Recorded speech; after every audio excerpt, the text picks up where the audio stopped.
Sungganya aja ya. Bahasa Sunda, kan? Iya. Bahasa Sunda apa bahasa Indonesia? Terserah Bapak. Oh, gitu. Bisa Bapak aja. Ya. Jadi pertanyaan pertama, naon percetakan offset anu sering dijalankan? Wabi, Mohon. baru perusahaan offset di bidang cetak kemasan. Salah satunya nyata, salah satunya nyata cetakan kemasan kanggo dahareun, kanggo kentang, kanggo ayam, terus kanggo sangu itu penting. Jadi percetakan apa karena kemasan. Terus percetakan Bapak teh ayana di mana? Percetakan Abi ayana di depan SMK di SMKN 3 Kuningan di mana teh? Gunung Keling ya. Pertanyaan kedua, nalika percetakan offset dipakai di proses percetakan serta naha kita dipilih dari tipe sejen untuk percetakan. Jadi metode percetakan yang sering Bapak pakai? Metode percetakannya pemilihannya nyata di di bidang offset karena upami printer mah kan susahnya, printer mah kan terbatas HPS dan lain-lain. Upami kemasan mah biasanya offset ya, koplang nage di atas 3.000 piece kata teh dari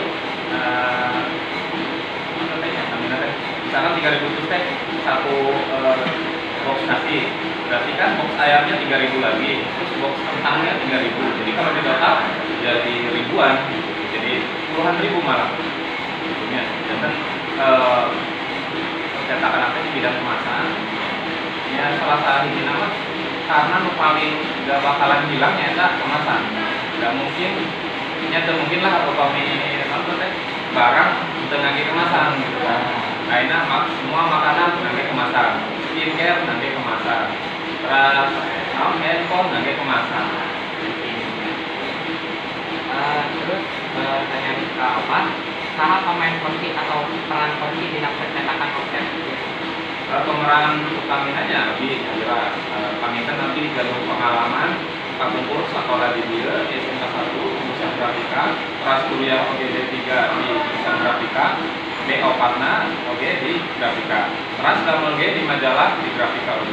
Terus tahunnya 10 tahun lalu mungkin di mana di industri. Jadi ayeuna teh nerapkeun naon nu abi di kenging waktu damel. Jadi nama bukannya lira gitu. Ya, pertanyaan kelima, nah percetakan offset merupakan pilihan populer di proyek percetakan skala badan. Nah, leres pasti pilihan utama. Karena gini, upami misalkan nyetak 10.000 kemasan, ngangge printer gitu, nu aya printerna nu rusak meureun. Janten upami ngejar target nu ageng, nyetak kadang mesinna anu konvensional. Hari printer mah sanes konvensional, digital. Jadi sistem kerjanya teh nyemprot gitu, si tinta teh disemprot. Benten sareng offset mah tinta teh dialihkan. Jadi tinta dari bak tintanya gitu ke roll terus ke permukaan plat, dari permukaan plat ke media cetak. Janten eta nu biasa istilahna biasa skala ageung. Gitu. Upami printer kan nyetak lagi gitu, cuma sa lembar ge lami gitu. Upami offset mah biasa ditinggal itu dipengker menuju praktek. Itu jam bisa 6.000 sheet. 6.000 sheet itu 6.000 jam dan 6, jadi 6.000 lembar per jam. Itu mesinnya ada di sekolah. Jadi untuk ngejar nu non arabe memang harus offset gitu. Selain offset juga bisa. Digital offset pun nggak mampu, gitu. Udah biasa. Jangan digital offset ada, tapi nggak mampu lah gitu untuk kemasan itu susah. Jadi digital offset itu buat yang kecil. Misalkan stiker, ya anak-anak SMK kan bikin apa stiker komunitas, misalkan pesennya berapa? Cuma 20, 30. Nah itu dengan digital offset. Lanjut ke pertanyaan kedua, kumaha pencetakan offset dilaksanakan? Kumaha? Jadi proses secara garis besarnya.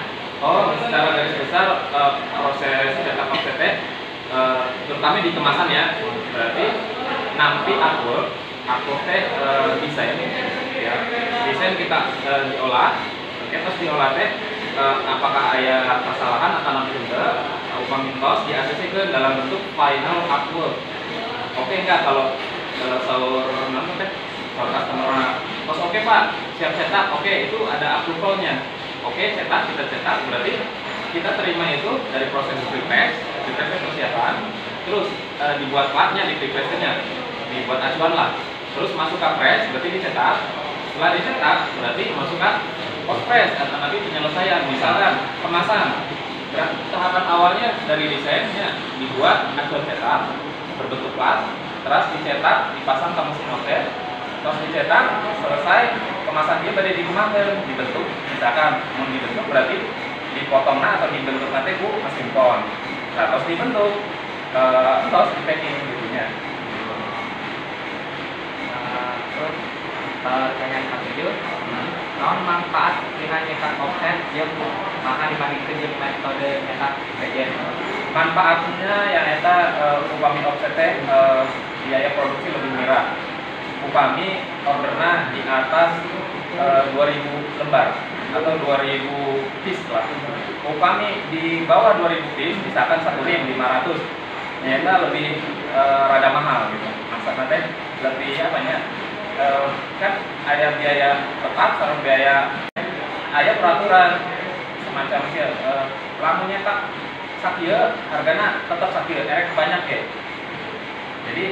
Jadi ada biaya tetapnya. Misalkan contoh kecilnya, badai nyetak apa namanya undangan 2000 atau nanti kemasan 2000, biayanya 80.000. Sareng nyetak 500 tetap 80.000. Berarti kan itu ada biaya tetap gitu teh. Jadi nu sanes biaya tetap misalkan makin lama dipakai, misalkan listriknya, nah itu nggak tetap, berarti listriknya makin naik. Jadi ada biaya tetap dan ada biaya variabel. Terus pertanyaan ke-8, kumaha industri percetakan offset menar dina waktosna Kumaha? Jadi kepopuleran cetak offset Oh, populerna nyata offset eta teh salah nama sejarah nanti dicetak tingginya gitu. Populer teh zamanna Johannes Gutenberg gitu. Yang pemain sandiwara teh nya. Karena ceritanya menarik, harus diproduksi massal, akhirnya dia menemukan cetak data. Nah, cetak data kurang sempurna karena batu solid opennya itu kan agak gimana ya, agak mungkin menghapusnya agak susah gitu, terus susah dalam artian ari plasma kan zaman ayeuna tos bulannya, jadi biasa di mesin ari di zaman batu kan agak susah gitu teh, apa-apa harus pakai batu. Nah, jadi kepopuleran teh yaitu karena kebutuhan cetak makin banyak, jadi offset itu makin populer. Nah, upami teu aya nu dicetak banyak atau dicetak dalam jumlah skala yang puluhan juta gitunya, nggak bakalan ada offset. Jadi populernya offset itu karena memang permintaan pasar, dalam artian perlu nyetak sekian gitu. Itu dari zaman dulu. Nah, zaman sekarang juga sama. Offset itu populer karena adanya kemasan. Makin banyak permintaan pasar dengan misalkan abdi bade nyetak kemasan ayam, abdi bade nyetak kemasan skincare, abdi bade nyetak kemasan rokok, abdi bade nyetak kemasan naon istilahnya teh paling sering di itu teh acan mainan. Ya, mainan kan dicetak oke, sami itu kembang api dan lain-lain itu kan harus dikemasnya. Jadi makin tinggi permintaan pasar, kebutuhan cetak makin populer juga offset, terutama di bidang kemasan nggak akan pernah mati ya, sampai kiamat mungkin baru mati karena tidak ada lagi yang minta barang cetakan. Kalau belum kiamat nggak mati ya. Yang mati mungkin pelaku usahanya, tapi kalau industri percetakannya nggak bakalan mati, jadi makin berkembang. Selama ada yang untuk kemasan masih bisa. Iya, sekarang apa yang nggak dikemas coba? Kamu cari barang apa yang nggak dikemas? Komputer dikirim dikemas, ada corrugated, ya. Makanan, ya ada yang food grade. Nasi aja dikemas. Kemas semua. Iya dikemas. Coba cari ada nggak yang nggak dikemas? Air aja, es cekek itu dikemas pakai plastik. Ada nggak air nggak dikemas nih pakai gayung, nggak mungkin kan? Nah, tempe aja sekarang dikemas pakai apa? Plastik di sablon. Kalau dulu mungkin tempe itu hanya pakai daun. Dan sekarang lebih menarik, bisa disimpan ke supermarket malah. Ya, jadi kemasan dan offset itu apa ya, semacam kalau nggak ada offset ya kemasan juga nggak bisa jalan gitu. Terbanyak sih offset. Walaupun di samping itu ada juga cetak tinggi seperti karton tuh, terus ya di Indomie itu kan cetak tinggi ya. Terus kalau plastik kayak bungkus Sunlight, Rinso itu pakai cetak dalam. Jadi ada cetak tinggi, cetak dalam dan cetak datar. Tapi yang terbanyak cetak datar. Oke, itu sih yang paling umum. Iya, paling umum. Pertanyaan kedua, tantangan anu ayam 7 anak sareng percetakan offset. Sareng naon sababaraha strategi bikin pengumpulan cetak. Kendalanya nyata paling utama bahan baku. Kenapa bahan baku?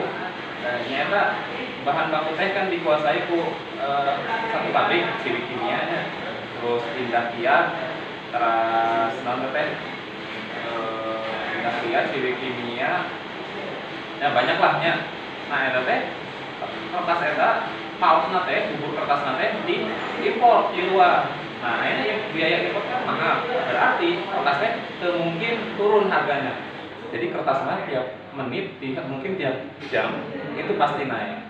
Ya, jadi kesulitan utama bahan baku berarti kan mempengaruhi harga jual produknya. Misalkan nanti dari ngadamel kemasan non teh roti, ya misalkan dari ngadamel kemasan roti. Nah, pas nyarios ya ke teh ke customer teh misalkan hijina seberapa 2.000. Ternyata bahan bakuna di pasar tiba-tiba naik tanpa konfirmasi. Nah itu kendala. Nah, cara mengatasinya nyata palingan abdi mah nurunkeun spek. Misalkan kertasnya dianggena misalkan 250 gram.